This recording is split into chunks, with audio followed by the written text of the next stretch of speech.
Hello, friends and cinephiles. On Bits and Bites on Italian cinema and other stuff, today I want to tell you about a 2024 film titled Il mio posto è qui, My Place is Here, which will be shown at our ICFF Film Festival this year. This is a tender, nostalgic film which is very close to my heart. I'll tell you why later.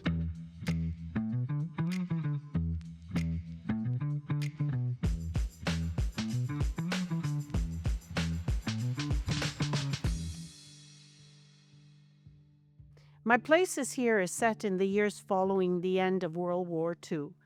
Women have just been given the vote in Italy, but in Calabria, a conservative, underdeveloped rural region in southern Italy, men still rule the roost.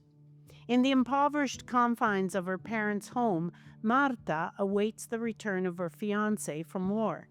As a single mother, she faces the scorn of her community, and once the war is over and Michele doesn't come back, she finds herself promised to an older man.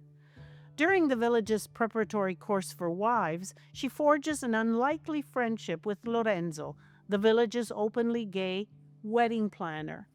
In this backdrop of rural southern Italy, Lorenzo introduces her to a hidden community of gays, sparking Marta's courageous journey to challenge societal prejudice and find her place in a changing world. Casa vostra è veramente speciale. Grazie. Piacesta pure a me a New York avere una casa così. One aspect of the film that particularly touched me is the backdrop and the depiction of poverty and a lack of opportunity in southern Italy in that period, when hunger was common and illiteracy kept people from improving their chances in life. This is a story I know well. This land is my forefathers' land, where my father was also born. My father was barely 9 when, through necessity, he had to move with his older brothers to Rome in the mid-1920s. His many stories and my own curiosity to know something of my background led me to visit many times Calabria. It is where I return to periodically to rediscover it with new and hopeful eyes each time. So today, I'd like to talk to you about Calabria. Consider it a sort of background to the beautiful film Il mio posto è qui. This is the Calabria I know. The Calabria that persists without regard for the omnipresent fist of the 'Ndrangheta. It is the Calabria that picks itself up after each devastating earthquake, and the Calabria that, despite its poverty and the pathetic and brutal attempts on the part of governments to develop the southern region, still dazzles with its startling natural beauty. Certainly, much has changed in the Calabria of the film. Still, there is much that is still difficult to look at. I've learned to play a game whenever I've returned to Calabria throughout the years. I see for how long I can go, blocking the images of glaring and shameless neglect, and look past to the rough-hewn, craggy mountaintops, from which sprout amazingly picturesque towns. I count how long it takes before the disgust at the evidence of opportunism of both organized crime and government subsidies dissipates, and the splendor of the aquamarine coastline takes a hold of me. And then, the game forgotten, I am fully immersed in the raw beauty around me. The eye easily turns away from abandoned construction sites, from ill-conceived holiday camps along the coast, and rests upon dense vineyards situated on the hillside to the mountains beyond. There is always a mountain that hovers above in the distance, austere and forbidding. There is a hilltop city I always visit. It is Philadelphia, where my father was born. It is strikingly similar to the town in the film Il mio posto è qui. It is, in fact, very similar to Gerace, where the movie was filmed, a hilltop town not far from the Ionian Sea. At the entrance of the town, we are met by a solemn and grim structure. It is the Ficarazza, the fountain that announces the start of the town.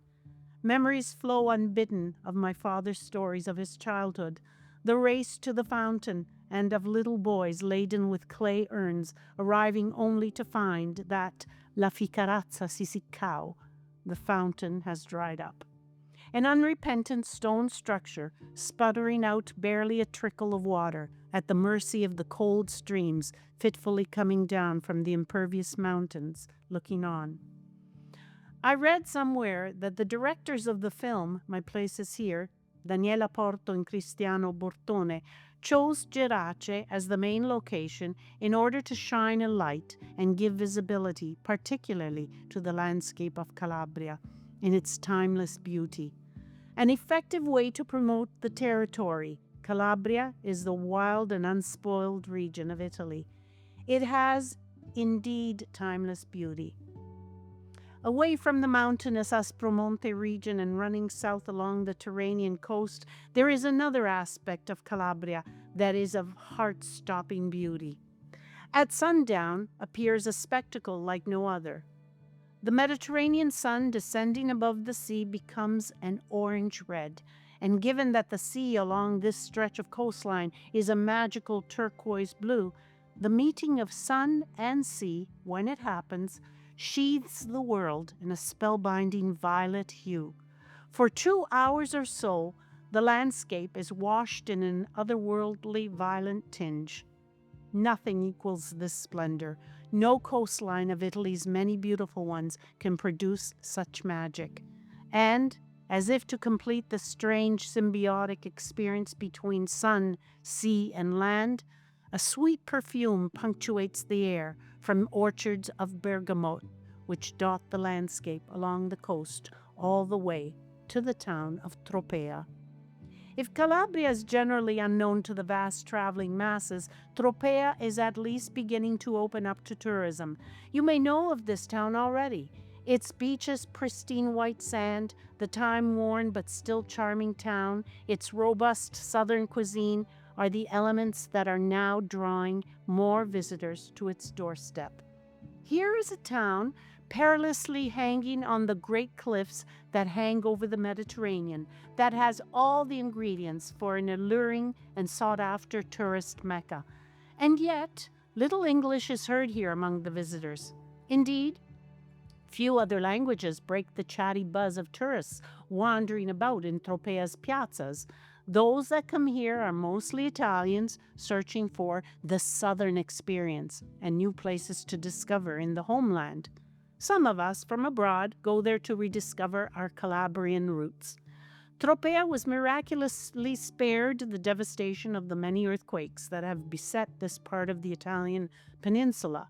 At one time, it was an important hub in the Mediterranean that welcomed the many peoples that throughout history dropped anchor here.